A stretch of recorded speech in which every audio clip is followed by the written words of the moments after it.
your hair. A gray spot. Thanks, Kennedy. That's going on the Rewind. Welcome in, everyone. TexAgs Rewind presented by Yeti. It's about an hour and a half after we wrapped up our TexAgs Road Show from the Angry Elephant in South College Station. That was a lot of fun. But on our Rewind today, OB and Nunez pick six. TexAgs co-owner Billy Liucci stopped by, had his full hour. Also had the final countdown with the McKinney bros, and we got their takes on the game with A&M South Carolina coming up this Saturday at Kyle Field, so stay tuned. So let's get into these games. I actually haven't really read through them, so I'm just going to decide here live on the air. The first game we're going to go through is number 1, Georgia. They're 7-0, 4-0 in the SEC versus Florida in Jacksonville, 2:30 start for that game. CBS broadcast. Georgia favored by 14.5. I will say this: no Brock Bowers. Yeah, and that's a concern. Mm-hmm. I don't know if the Delp kid, is how he's going to do in Bowers' place, but you know what? I'm still going to take Georgia, yep. And I'm going to give all those points because Georgia just strikes me as a team that plays when they want to. They get behind at halftime to South Carolina, say, okay, it's time to flip the switch. Let's go play, and then they dominate. Right. Then they were just not playing that well. But then they had a ranked opponent. Kentucky came into town. Okay, look, these guys are supposed to be good. We got to play, and they blew them out. So I just kind of think Georgia plays when I think that maybe they're bored by their own success, and so they only play hard or they're only focused when it really matters to them. Yeah. I do think Georgia is going to do maybe not what they did to Kentucky, but similar. Like I think they cover is going to be, they're going to win by a comfortable margin.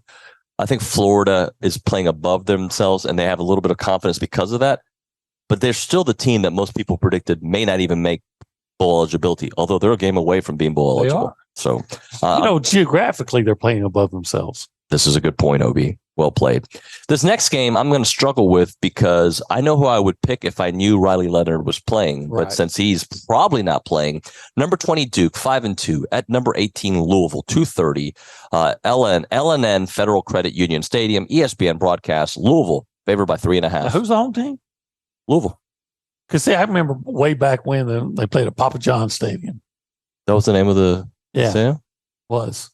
Is this a joke or is this for real? Oh, I didn't know that. So the optimism afterwards, if A&M looks good and winning tomorrow. If they win by 20, I don't think it changes that much, right? But if they win by 20, for a week, we'll go into Ole Miss thinking the what if scenario. If they lose to South Carolina, then that changes the complete conversation. Well, yeah, if they lose tomorrow, that conversation goes, to a dark place. Yes. Then it goes to, look, this is a down South Carolina team. Coach has a broken foot. I'm kidding about that, but it is injured. It is emblematic of what the way their season's gone so far. I mean, it's a metaphor for how their season's gone. They're in shambles along the O-line. The strength of your team is the D-line. You're playing at home. You've been away for a couple of weeks. You're coming home. You've had a bye week. This is absolutely a game A&M has to win. They need to win. There's no excuse not to. But South Carolina is capable of upsetting somebody. It can't be you. I mean, they've got one of the better quarterbacks in this conference.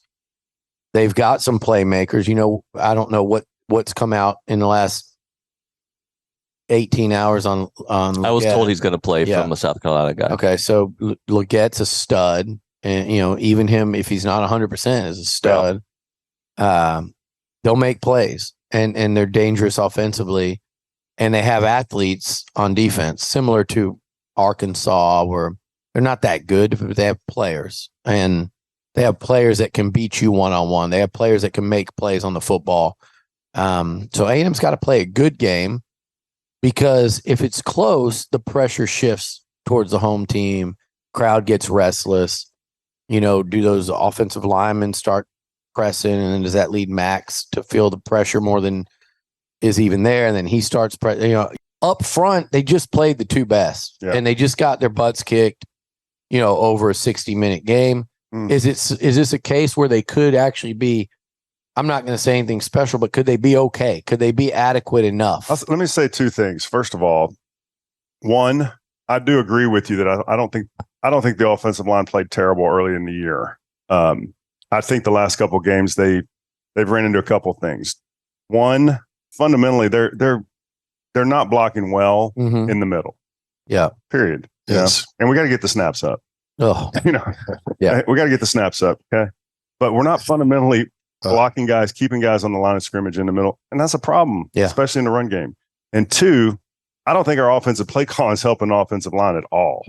It's very predictable, very little play action, way too much just straight drop back for the defensive lines that we're going against. Yeah. You got to be more creative. Right. You got, when your offensive line's struggling, especially against really good defenses, you got to help them out. You got to keep the defense on their heels. You can't just go, hey, it's 3rd and 8. Let's just do a straight drop back every time. Yeah, there's got to be some level of those guys having to think. Yeah, and they're not. Because Lord knows that your blockers are having to think. Yeah. Well, I mean, right? You guys, you are. as O-linemen, you've got to, I'm blocking him. This guy's moved. Here's the safety. Here's the mic. Right. You know, you're doing all that. And if the other side's not, if they're just pinning ears back, you're right. It puts you at a big disadvantage. You know, like we're running plays where it's like we got the 1995 Cowboys out there. We're expected to, make the ground, make the inch. You know what I mean? And you've got to do just like Steve said. And the snap issue, it messes up so much. And it's like we might sit here and just, I know a lot of people are talking and for rightly so, because it messes up so much timing. It messes up timing in the passing game. It messes up timing in the running game. And I'm not trying to belittle anybody. It is easy to do. All right. Like if you're a center, that's your job. You're expected to do that. Do it. Kyle Field, ESPN broadcast. According to this, A&M favored by 14.5. Oof. Big number. Oh man. As much as the question is, can we hold their offense to under 14? I don't believe. Yeah, it could, but I think I'm picking A&M to win that game. 34. Say I might go 34-20. That's a South Carolina cover. yeah, man, I'm right on it. Damn, I'm right on it. You got to think with your head. 38. like, look, we're gonna win. I'll just say 38-21. Can we get 38? We're gonna win, but we're not gonna cover. Are we going to score that in the first half? Unless we have our new offense. No, David. Sorry.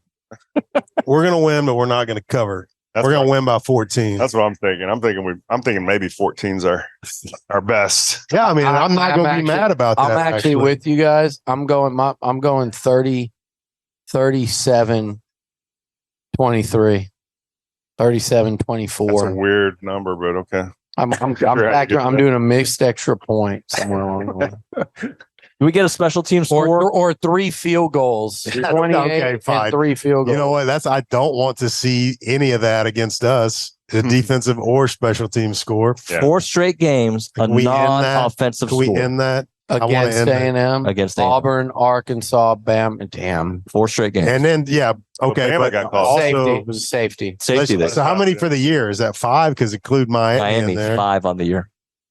That's a lot, man. And now, if unfortunately, if it was just special teams, but it's when your offense is on the field too. Yep. Yeah.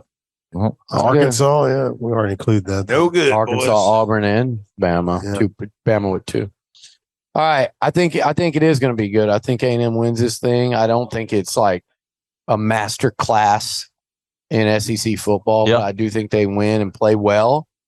And Yeah, what more give can you a you little. ask for? You go into a road game, 11 a.m., and we'll talk about that next week. But my God, like this team is